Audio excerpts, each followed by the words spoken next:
Welcome to our channel. இந்த வீடியோவில் 2022 நடந்த குரூப் 4 எக்ஸாமோட Tamil question paper with official answer keys பார்க்கலாம். இந்த சேனலுக்கு புதுசுனா மறக்காமல் சப்ஸ்கிரைப் பண்ணிக்காங்க. உவமை தொடர் உணர்த்தும் பொருத்தமான பொருளை தேர்ந்தெடுத்து எழுதுக. உள்ளங்கை நெல்லிக்கனி போல. ஸோ இதுக்கு என்ன பொருள்னு பார்த்தீங்கன்னா வெளிப்படைத்தன்மை. சிலை மேல் எழுத்து போல. இப்பழமொழி விளக்கும் பொருளை தேர்ந்தெடுக்க.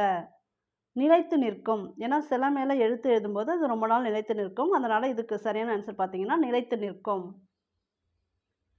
ஒயிலாட்டத்தில் இரு வரிசையில் நின்று ஆடுகின்றனர். இத்தொடரின் செயப்பாட்டு வினைத்தொடர் எது? ஒயிலாட்டம் இரு வரிசையில் நின்று ஆடப்படுகிறது. இந்த மாதிரி வந்துச்சு, ஆடப்படுகிறது இந்த மாதிரிலாம் வந்துச்சுன்னு பார்த்தீங்கன்னா அது வந்து செயப்பாட்டு வினை. மாலதி மாலையை தொடுத்தாள். இது எவ்வகை வாக்கியம்? இது செய்வினை. இலக்கண குறிப்பறிதல். சால சிறந்தது. இந்த தொடரின் வகை அறிக. இந்த சால சிறந்ததுக்கு தான் என்ன இலக்கண குறிப்புன்னு பார்த்தீங்கன்னா உரிச்சொல் தொடர்.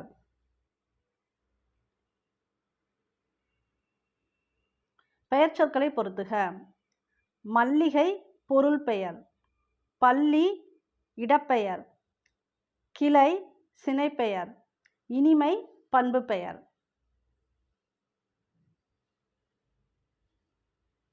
பொருத்தமற்ற பெயர் சொற்களை எடுத்து எழுதுக. ஸோ எது வந்து இங்கே பொருத்தமற்றதுன்னு பார்த்தீங்கன்னா ஏவும் சியும் தான். காலப்பெயர் செம்மை கொடுத்துருக்காங்க, பண்பு பெயர் ஆண்டன் கொடுத்துருக்காங்க, ஜஸ்ட் ஆப்போசிட்டில் கொடுத்துருக்காங்க. அதனால தான் இது பொருத்தமற்றது. ஆக்சுவலாக கரெக்டான ஆன்சரான பார்த்தலாம். காலப்பெயர் ஆண்டு, பண்பு பெயர் செம்மை. பண்பு பெயருக்கு வந்து ஈஸியாக ஒரு எக்ஸாம்பிள் சொல்கிறேன். அது மை விகுதி வந்துச்சு அப்படின்னா, எண்டில் மை விகுதி வந்துச்சுன்னா அது வந்து பண்பு பெயரில் வரும். இங்கே மற்றது ரெண்டுமே கரெக்டாக கொடுத்துருக்காங்க பாருங்கள். சினைப்பெயர் கண், இந்த உறுப்புகளை குறிக்கிறது, அதுதான் சினைப்பெயர். தொழிற்பெயர் ஆடுதல், தல்விகுதி வந்துச்சு அப்படின்னா அது வந்து தொழிற்பெயர். கேள் என்னும் வேர்ச்சொல்லின் வினை எச்சத்தை தேர்ந்தெடுக்க. கேட்டு, இதுதான் வந்து பார்த்தீங்கன்னா வினை எச்சம். இதுவே பெயரெச்சம் கேட்டாங்கன்னா கேட்ட ஆன் வரும், இங்கே வந்து ஊன் வரும். ஸோ கேட்டு இதுதான் வினை எச்சம். தனிந்தது என்ற சொல்லின் வேர்ச்சொல்லை எடுத்து எழுதுக. தனி, எப்போவுமே வேர்ச்சொல் வந்து ஒரு ஆர்டராக வரும். தொடர்ந்து நம்ம வீடியோஸ் பார்க்குறவங்களுக்கு தெரியும். நான் கரெக்டாக அந்த வேர்ச்சொல் சொல்லும்போது சொல்லியிருப்பேன், அது ஒரு ஆர்டர் கொடுக்குற மாதிரி வரும். தருக என்ற சொல்லின் வேர்ச்சொல்லை கண்டறிந்து எழுதுக. தா, தரு, தந்த, தரு வந்து மீனிங்கே இருக்காது. ஸோ தா அதுதான் வந்து வேர்ச்சொல். ஸோ ஓரெழுத்து ஒரு மொழிக்கு உரிய பொருளை கண்டறிந்து எழுதுக. ஸோ அப்படின்னா மதில். மா என்னும் ஓரெழுத்து ஒரு மொழிக்கு உரிய பொருளை கண்டறிந்து எழுதுக. மா அப்படின்னா பெரிய. பறவை, இச்சொல்லிற்கு உரிய பொருளை கண்டறிந்து எழுதுக. பறவை அப்படின்னா கடல். மரபு பிழைகள் அற்ற தொடரை குறிப்பிடுக. கூகை குழரும். ஸோ இதுதான் வந்து இங்கே கரெக்டான வேர்டு. ஸோ இந்த மரபு பிழைகளுக்கு நம்ம சேனல்லே ஒரு வீடியோ இருக்குது, அது பாருங்கள். அதில் எல்லாமே வந்து பிக்சரோடு கொடுத்துருப்போம். அது ரொம்ப யூஸ்ஃபுல்லாக இருக்கும். சந்தி பிழையற்ற தொடரை கண்டறிக. இதில் எது சந்தி பிழையற்ற தொடர்னு பார்த்தீங்கன்னா வேலை வாய்ப்புகளில் கணிசமான மாற்றங்களை இச்சு வரணும், செயற்கை நுண்ணறிவு கொண்டு வர போகிறது. இந்த இடத்துல இப்போ வரணும், வரப்போகிறது. ஸோ இதுதான் சந்தி பிழையற்ற தொடர். குற்றியலுகரம் அடிப்படையில் பொருந்தா சொல் கண்டறிக. பசு. பொருந்தா சொல்லை கண்டறிக. மோனை எதுகை இயைபு இசைவு கொடுத்துருக்காங்க. இதில் பொருந்தா சொல் இசைவு. நெக்ஸ்ட் பொறுத்துக. சோறு, சோறு அப்படின்னு பார்த்தீங்கன்னா உண்டான், அதான் கரெக்டு. பால் பருகினான், பழம் தின்றான், நீர் குடித்தான், இதுதான் இதுக்கு கரெக்டு. இதுவுமே இந்த மரபு பிழைகளற்ற தொடர்லாம் ஒரு வீடியோ போட்டிருக்கோன்னு சொல்லி பார்த்தீங்கன்னா அதிலே ஃபுல்லாக கொடுத்துருப்பேன். இதுவுமே உங்களுக்கு யூஸ்ஃபுல்லாக இருக்கும், பார்த்துக்கங்க. பொறுத்துக. ஸோ இதுக்கு சரியான ஆன்சர் பார்த்தீங்கன்னா ஆப்ஷன் சி. அதாவது அந்த எண்களை எப்படி தமிழில் கரெக்டாக எழுதுவாங்கன்னு கொடுத்துருக்காங்க. இந்த 1லேருந்து 10 வரைக்கும் பார்த்து வச்சுட்டிங்கன்னா உங்களுக்கு ரொம்ப ஈஸி. பண்டை காலத்தில் யோகம் பயின்று அறிவு நிரம்பியவர்கள் சித்தர்கள். உழவர் பாட்டு என்று அழைக்கப்படும் நாட்டுப்புற பாட்டு பல்லுப்பாட்டு. வரதன் என்ற இயற்பெயரை கொண்டவர் காலமேக புலவர். மரமும் பழைய குடையும். இதனுடைய ஆசிரியர் அழகிய சொக்கநாத புலவர். நீல பொய்கையின் மிதந்திடும் தங்கத் தோணிகள். இக்கூற்று யாருடையது? அர்ச்சுனன். உலகம், உயிர், கடவுள் ஆகிய மூன்றையும் ஒருங்கே காட்டும் காவியம்தான் பெரிய புராணம் என்று கூறியவர் யார்? திருவி கல்யாண சுந்தரனார். சரியான கூற்றுகளை தெரிவு செய்க. இளங்கோவடிகள் ஒரு கூற்றா பார்த்தலாம். சேர மரபை சார்ந்தவர், சிலப்பதிகாரத்தை இயற்றியவர், அடிகள் நீரே அருளுக என்ற கூற்று கூறியவர், நாட்டதும் யாமோர் பாட்டுடை செயல் என்று கூறியவர். இது எல்லாமே சரி, அனைத்துமே சரி. நெக்ஸ்ட் கூற்று 1, சிலப்பதிகாரமும் மணிமேகலையும் இரட்டை காப்பியங்கள் என அழைக்கப்படுகின்றன. கூற்று 2, சிலப்பதிகாரம் மணிமேகலை ஆகிய இரண்டுமே 30 காதைகளை கொண்டுள்ளன. கூற்று 2ம் சரி. ஸோ இந்த கொஸ்டின்லாம் பார்த்தீங்கன்னா 10th புக்கு தமிழ் புக்லேருந்து கேட்டிருக்காங்க. நான் இப்போ ரீசெண்டாக 10th தமிழ் புக்கில் இருக்கக்கூடிய முக்கியமான கொஸ்டின்ஸ் எல்லாமே வீடியோ போட்டிருக்கேன். அந்த வீடியோவும் பாருங்கள். இதில் தெளிவாக அதில் உங்களுக்கு எக்ஸ்பிளைன் பண்ணியிருப்பேன். அது யூஸ்ஃபுல்லாக இருக்கும். வாணிகம் செய்வார்க்கு வாணிகம் பேணி பிறவும் தமப்போல் செய்யின். திருக்குறள் உணர்த்தும் கருத்து. நேர்மை. கூற்று 1, ஏறெழுபது 14 கீழ்கணக்கு நூல்களில் ஒன்று. கூற்று 2, ஏறெழுபதை பாடியவர் கம்பர். ஸோ இதில் கூற்று 2 மட்டும் சரி. ஏறெழுபதை பாடியவர் கம்பர். யாமறிந்த புலவரிலே கம்பனை போல் என்று புகழ்ந்து கூறியவர் யார்? பாரதியார். மன்னனும் மாசற கற்றோனும் சீர்தூக்கின் மன்னனின் கற்றோன் சிறப்புடையன். இப்பாடல் வரிகள் இடம்பெற்ற நூல் மூதுரை. பொறுத்துக பார்த்தலாம். மதியாதார் முற்றம் மிதியாமை கோடி பெறும். உபசரிக்காதார் மனையில் உண்ணாமை கோடி பெறும். குடி பிறந்தார் தம்மோடு கூடுவது கோடி பெறும். கோடான கோடி கொடிப்பினும் சொன்ன சொல் தவறாமை கோடி பெறும். ஸோ இது உங்களுக்கு ஜஸ்ட்டு நீங்கள் படித்து பார்த்தாலே ஈஸியாக புரியும். தேசிய நூலக நாளை தேர்வு செய்க. ஆகஸ்ட் 9ஆம் நாள். தேசிய நூலகம் பற்றி எப்போவுமே ஒரு கொஸ்டின் வரும். அதனால் இந்த தேசிய நூலகங்கள் எங்கே இருக்குது, அந்த நூலகங்களில் என்னென்ன இருக்குது, அது மாதிரிலாம் படித்து வச்சுக்கோங்க. அதாவது பழைய நூலகம் எது, இந்தியாவில் பழசு எது, உலகத்திலே பழைய நூலகம் எது, அதெல்லாம் படிச்சுக்காங்க. ராமலிங்க அடிகள் சென்னை கந்தக்கோட்டத்து முருகப்பெருமானின் மீது பாடிய பாடலின் தொகுப்பு டேஷ் நூலாகும். தெய்வமணி மாலை. ஞானப்பச்சிலை என்று வள்ளலார் கூறும் மூலிகை எது? சிங்கவல்லி. முன்னீர் வழக்கம் அகடுவோ உடில்லை என்று கூறும் நூல் தொல்காப்பியம். பண்டை காலத்து துறைமுக நகரங்கள் பற்றி கூறும் நூல் பட்டினப்பாலை. ஆற்றூர் பேச்சு வழக்கில் டேஷ் என மருவியுள்ளது. ஆத்தூர். பள்ளிகளில் மதிய உணவு திட்டத்தை கொண்டு வந்தவர் பெருந்தலைவர் காமராசர். இதுவுமே 10th புக்கோட கொஸ்டின்ஸ் தான். இதுவே சத்துணவு திட்டம்னு கேட்டாங்கன்னா எம்ஜிஆர் வருவாங்க. சீருடை திட்டமும் பார்த்தீங்கன்னா பெருந்தலைவர் காமராசர் தான் வருவாங்க. தமிழ்ச்செய்யல் கலம்பகம் என்னும் நூலை தொகுத்தவர் ஜி.யு. போப். வீருடை செம்மொழி தமிழ்மொழி உலகம் வேரூன்றிய நாள் முதல் உயிர்மொழி என்று தமிழின் பெருமையை பறைசாற்றியவர் பாவலேறு பெரும் சித்திரனார். சதுரகராதி என்னும் நூலை இயற்றியவர் யார்? வீரமாமுனிவர். இதில் இந்த தொடர்ந்து கேட்டிருக்க எல்லா கொஸ்டினுமே பார்த்தீங்கன்னா 10th புக்கு தான். 10th புக்கு தமிழ் புக்கு நல்லா படிச்சுக்காங்க. கழுகுமலை வெட்டுவான் கோவில் சிற்பங்களை அமைத்தவர்கள் யார்? பாண்டியர்கள். புலவர்களால் எழுதப்பட்டு கல் தச்சர்களால் கல்லில் பொறிக்கப்பட்டவை மெய்கீர்த்தி. ஸோ பொறுத்துக பார்த்தலாம். தத்துவ தரிசனம் வள்ளிக்கண்ணன். பிடி சாம்பல் அண்ணா. தாலாட்டு ஜெயகாந்தன். மிட்டாய்க்காரன் கீவா ஜெகநாதன். சரியான இணைகளை தேர்ந்தெடு. பகுத்தறிவு கவிராயர் உடுமலை நாராயண கவி கொடுத்துருக்காங்க. காந்திய கவிஞர் வே. ராமலிங்கனார். இது 2 தான் சரியான இணை, மற்ற 2 தவறான இணை. முடியரசன் இயற்றாத நூல் எது? நீலமேகம். பெண் எனில் பேதை என்ற எண்ணம் இந்த நாட்டில் இருக்கும் வரைக்கும் உருப்படல் என்பது சரிப்படாது என பாடியவர் பாரதிதாசன். கல்வி இல்லாத பெண்கள் களநிலம் என்றவர் பாரதிதாசன். கீழ்கண்டவற்றுள் சரியான பழமொழியை கண்டறிக. நாம் ஒன்று நினைக்க தெய்வம் ஒன்று நினைக்கும். இதுதான் வந்து சரியான பழமொழி. மோனை தடை டேஷ் வகைப்படும். 8 வகைப்படும். புனிதமுற்று மக்கள் புதுவாழ்வு வேண்டில் புத்தக சாலை வேண்டும் நாட்டில் யாண்டும். இப்பாடலடிகளில் அமைந்துள்ள மோனை சொற்களை எழுதுக. மோனை சொற்கள்னா ஃபர்ஸ்ட் எழுத்து வந்து ஒன்றா வரணும். ஸோ எதுன்னு பார்த்தீங்கன்னா புனிதமுற்று புத்தக சாலை, பூ பூ இது ரெண்டும் ஒன்றா வர்றதுனால மோனை சொற்கள். எவ்வகை வாக்கியம் என கண்டறிக. கண்ணகி கட்டுரை எழுதாமல் இராள். இது எந்த மாதிரி வாக்கியம் பார்த்தீங்கன்னா டக்குன்னு எதிர்மறை வாக்கியம், இறால் இருக்கிறதுனால எதிர்மறை வாக்கியம் எழுதக்கூடாது. இதை நீங்கள் மாற்றி எழுதினாலும் மீனிங் வந்து மாறாது. ஸோ பொருள் மாறா எதிர்மறை வாக்கியம். எழுதாமல் இருக்க மாட்டாங்கன்னு கொடுக்கறதுனால பொருள் மாறா எதிர்மறை வாக்கியம். கட்டளை தொடர் அல்லாத ஒன்றை கண்டறிக.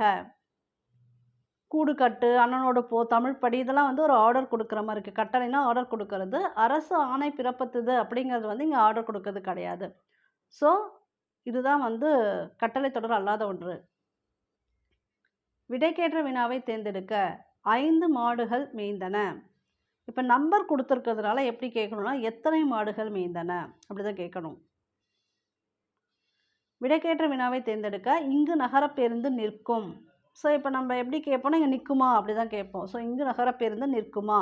வருமா அப்படின்னு கேட்கக்கூடாது. வரும்னு இருந்துச்சுன்னா வருமானு கேட்கலாம். இங்கே நிற்கும்னு கொடுத்துருக்கனால நிற்குமா அப்படி தான் கேட்கணும். சரியான தொடரை கண்டறிக. தமிழ் மொழி உலகம் உள்ள வரையிலும் வாழட்டும். ஸோ இதே சேம் கொஸ்டின் பார்த்தீங்கன்னா ரிப்பீட் ஆகிருக்கு. நம்ம சேனல்லே அந்த வீடியோஸ் போட்டிருக்கோம் பாருங்கள். இதுலேயுமே வந்து உங்களுக்கு 2022 வந்து இப்போ 24ல் சில கொஸ்டின்ஸ் கண்டிப்பாக ரிப்பீட் ஆகும். ஒரு 4-5 கொஸ்டினாவது ரிப்பீட் ஆகும். அதனால் எல்லா கொஸ்டினுமே தரவாக பார்த்துக்காங்க. சரியான தொடரை கண்டறிக. தம்பி சங்கத்தமிழ் நூலை படி. தம்பிக்கு பக்கத்தில் ஒரு கமா கொடுக்கணும். அடுத்து சங்கத்தமிழ் நூலை படி என்று கவிஞர் கூறினார். சரியான அகரவரிசையை தேர்க. இதில் அகரவரிசை பொறுத்த வரைக்கும் உங்களுக்கு அந்த ஆர்டர் தெரியும். ஆர்டர் வரணும். அடுத்து காணாச்சன ஆர்டர் வரணும். ஸோ அதுபடி பார்த்தீங்கன்னா கோமேதகம், மரகதம், மாணிக்கம், முத்து இதுதான் சரியான ஆர்டர். பெயர் சொற்களை அகரவரிசையில் எழுதுக. இதில் பாருங்கள் முதல்ல அ இ வந்துட்டு அதுக்கப்புறம் காணாச்சன வரிசை. ஏன்னா ஆசிரியர் ஓனான் வந்து அ இ வரிசையில் வரும். இந்த கிளி தேனில் இப்போ காணாச்சன வரிசையில் இருக்கும். எப்போவுமே இந்த ரெண்டும் மிக்ஸ் பண்ணி கொடுத்துருந்தாங்கன்னா முதல்ல நீங்கள் அ இ அந்த உயிரெழுத்தை முடிச்சுக்கணும். அடுத்து தான் வந்து நம்ம மெய்யெழுத்துக்கு போகணும். ஸோ அந்த ஆர்டரில் பார்த்தீங்கன்னா இதுதான் சரி. தேடு வினைமுற்று சொல். தேடுங்கிறது உங்களுக்கு வந்து வேர் சொல்ல. அதுக்குரிய வினைமுற்று பார்த்தீங்கன்னா தேடினார். அதுதான் வினைமுற்று பெறுது. அதனால் தேடினார். பொறுத்துக. வெண்பா. வெண்பா பார்த்தீங்கன்னா செப்பல் ஓசை. ஆசிரியப்பா அகவல் ஓசை. இது ஈஸியாக ஞாபகம் வரும். அதனால் ஆசிரியப்பா அகவல் ஓசை வந்து மறந்துடாதீங்க. கலிப்பா. கலிப்பா வந்து துள்ளல் ஓசை. வஞ்சிப்பா தூங்கல் ஓசை. இதில் களி அப்படின்னு பார்த்தாலே என்னென்னா ஒரு சந்தோஷம் ஞாபகம் வச்சுக்கோங்க. அப்போ களி துள்ளல் ஓசை. வெண்பாங்கிறது ஏதாவது ஒரு பேராக ஞாபகம் வச்சுக்கிட்டு அவங்க செப்பல் போடுவாங்க அப்படின்னு ஞாபகம் வச்சிட்டிங்கன்னா உங்களுக்கு ஈஸியாக இருக்கும். ஆசிரியப்பாக்கு ஆ வருது இல்லையா. அகவல் ஆ, ஆசிரியப்பா ஆ, அது ஞாபகம் வச்சுக்கலாம். ஆன்னு வர்றதுனால ஞாபகம் வச்சுக்கலாம். வஞ்சிப்பா தூங்கல் ஓசை, அது கரெக்டாக பார்த்துக்காங்க. ஆங்கில சொல்லுக்கு நேரான தமிழ்ச்சொல்லை அறிந்து எழுதுக. Gold biscuit. கோல்டுனா தங்கம், பிஸ்கட்னா கட்டி. இந்த இடத்துல தங்க கட்டி. ஆங்கில சொல்லுக்கு நேரான தமிழ்ச்சொல்லை அறிந்து பொறுத்துக. வவ்வல். வவ்வல்னா தெரியும். இது வந்து ஒரு உயிரெழுத்து. வவ்வல்ஸ்னால் உயிரெழுத்து. ஏஐஓனா இங்கிலீஷில் நம்ம வந்து வவ்வல் சொல்லுவோம். அது உயிரெழுத்து. கான்சனண்ட். கான்சனண்ட்னா மெய்யெழுத்து. ஹோமோகிராஃப் ஒப்பெழுத்து. ஒரே மாதிரி. ஹோமோனாலே ஒரே மாதிரி. ஸோ ஒரே மாதிரி இருக்கிறது ஒப்பெழுத்து. மோனோலிங்குவல். மோனோனா ஒன்றுன்னு அர்த்தம். ஸோ ஒரு. லிங்குவல்னா லாங்குவேஜ். ஸோ மோனோலிங்குவல்னா ஒரு மொழி. நனந்தலை உலகம் வளையி நெமியோடு வலம்புரி பொறித்த மாதாங்கு தடக்கை என வரும் முல்லைப்பாட்டில் இடம்பெற்ற நனந்தலை உலகம் என்பதற்கு எதிர்ச்சொல். இங்கே வந்து சிறிய உலகம். நனந்தலை உலகம் வந்து பெரிய உலகம். இங்கே எதிர்ச்சொல் கேட்டதுனால சிறிய உலகம். எடுப்பு எதிர்ச்சொல் தருக. முடித்தல். தண்டலிர் பதம். இச்சொல்லை சரியாக பிரித்திடும் முறையை தேர்வு செய்க. தன்மை ப்ளஸ் தளிர் ப்ளஸ் பதம். இங்கே வந்து தண்டலில் பதம்னால தண்டலில் ப்ளஸ் பதம் எழுதக்கூடாது. தன்மை ப்ளஸ் தளிர் ப்ளஸ் பதம். களம்பகம் இச்சொல்லை பிரித்து எழுதுக. களம் ப்ளஸ் பகம். பீலி சூட்டிய பிறங்கு நிலைநடுகள் என்று குறிப்பிடும் நூல் அகநானூறு. அடைமொழியால் குறிக்கப்பெறும் நூல் இது. அடைமொழியால் குறிக்கப்பெறும் நூல் திருக்குறள். சரியான பதிலை தேர்வு செய்க. சூடி கொடுத்த சுடர்கொடி என அழைக்கப்படுபவர் ஆண்டாள். விட்டுணு சித்தன் என்பவரின் வளர்ப்பு மகளே ஆண்டாள். திருப்பாவைக்கு ஆண்டாள் வைத்த பெயர் சங்கத்தமிழ் மாலை 30. நாச்சியார் திருமொழி ஆண்டாள் பாடியது. இது எல்லாமே சரி, அனைத்துமே சரி. பெருமாள் திருமொழியை பாடியவர் யார்? குலசேகரர். தான் பாடிய பதிகத்தில் 8ஆம் பாடலில் ராவணன் சிவபக்தன் ஆனதையும், 9ஆம் பாடலில் பிரம்மனும் திருமாலும் தேடி காணா இறைவன் என்பதையும், 10ஆம் பாடலில் புறச்சமய போலிகளை தாக்கியும், 11ஆம் பாடலில் தம் பெருமை கூறியும் பாடியவர் யார்? திருஞான சம்பந்தர். தொல்காப்பியம் குறிப்பிடும் நிறைமொழி மாந்தர் யார்? சித்தர்கள். வாயில் இலக்கியம் என அழைக்கப்படுவது தூது. ஆண்பால் பிள்ளைத்தமிழுக்கும் பெண்பால் பிள்ளைத்தமிழுக்கும் பொதுவான பருவங்கள் எத்தனை? 7. உழவர் உழத்தியரது வாழ்க்கையில் நிகழும் நிகழ்ச்சிகளை எளிய நடையில் வெளிப்படுத்தும் சிற்றிலக்கிய வகை எது? பல்லு. அம்புஜத்தம்மாள் எழுதிய நூல் நான் கண்ட பாரதம். பெரிய புராணம் எந்த நாட்டின் நீர்வளத்தை சிறப்பிக்கின்றது? சோழ நாடு. குமரி கண்ட நோய்க்கு குமரி கொடு. இதில் குமரி என்று அழைக்கப்படும் மூலிகை எது? சோற்றுக்கற்றாழை. புறநானூற்றை முதலாக பதிப்பித்து வெளியிட்டவர் உவே சா. உவே சாமிநாதையர்.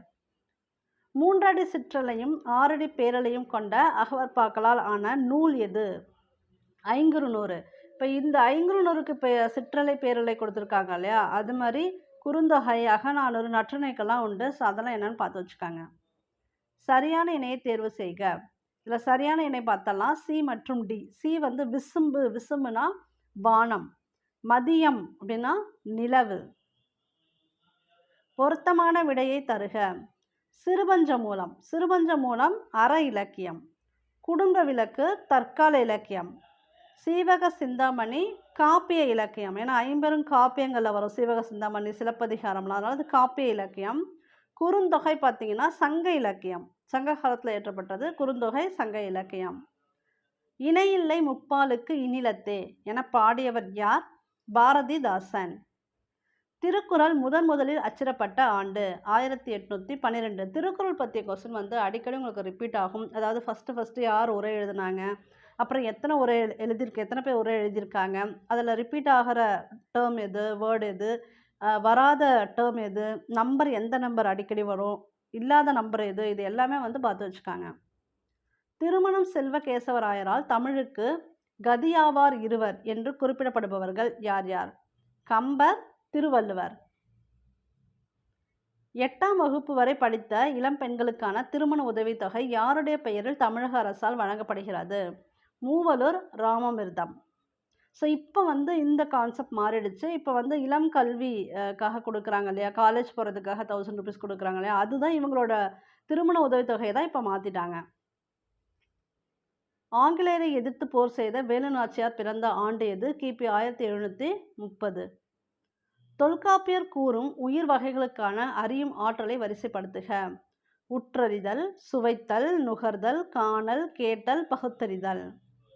தமிழ் ஆட்சி மொழியாக திகழும் பிற நாடுகள் இலங்கை, சிங்கப்பூர், மலேசியா. ஸோ இந்த நாடுகளும் பார்த்தீங்கன்னா ஆட்சி மொழியாக இருக்குது. நம்மாழ்வார் பிறந்த இடமான குருகூர் பழம்பெயரை துறந்து எவ்வாறு அழைக்கப்படுகிறது? இந்த குருகூர் இப்போ எப்படி அழைக்கப்படுதுன்னு பார்த்தீங்கன்னா ஆழ்வார் திருநகரி. 10 பாட்டு 8 தொகை ஆகிய 2 தொகுதிகளையும் அச்சிட்டு அளித்தவர் உவே சாமிநாதனார். ஏற்கனவே இப்போ தான் உவேசா பற்றி ஒன்று பார்த்தோம், இதையுமே ஞாபகம் வச்சுக்கோங்க. டாக்டர் ராபி சேதிப்பிள்ளை எழுதிய ஆய்வு நூல் எது? ஊரும் பேரும்.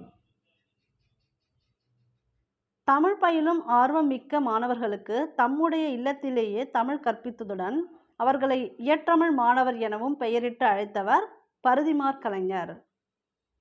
தொல்லியல் ஆய்வு நடைபெற்ற ஆதிச்சநல்லூர் எந்த மாவட்டத்தை சார்ந்தது?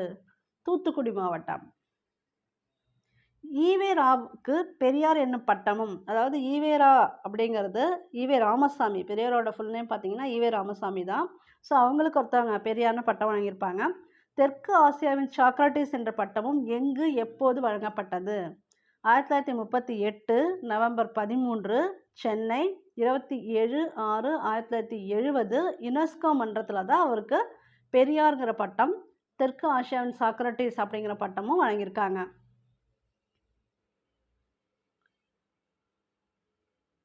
ஸோ இது 2 தனித்தனியாக இருக்குது, அதை பார்த்துக்கோங்க. நடனக்கலையில் தன்னை ஈடுபடுத்தி கொண்ட திருநங்கை நர்த்தகி நடராஜ். பொங்கற் புதுநாளின் மாண்பினை எந்த இதழ் மூலம் அண்ணா விளக்கினார்? காஞ்சி. கவிஞர் மு. மேத்தாவுக்கு சாகித்ய அகாதமி விருது எந்த நூலுக்காக வழங்கப்பட்டது? ஆகாயத்துக்கு அடுத்த வீடு. ஸோ இந்த வீடியோ உங்களுக்கு பிடிச்சதுன்னா லைக் பண்ணுங்கள், ஷேர் பண்ணுங்கள். இந்த சேனலுக்கு புதுசுனா மறக்காமல் சப்ஸ்கிரைப் பண்ணி வச்சுக்கோங்க. டிஎன்பிஎஸ்சி சம்மந்தமான நிறைய வீடியோஸ் போட்டுக்கிட்டே இருக்கோம். அது உங்களுக்கு ரொம்ப யூஸ்ஃபுல்லாக இருக்கும்னு நினைக்கிறேன். தேங்க்யூ ஃபார் வாட்சிங்.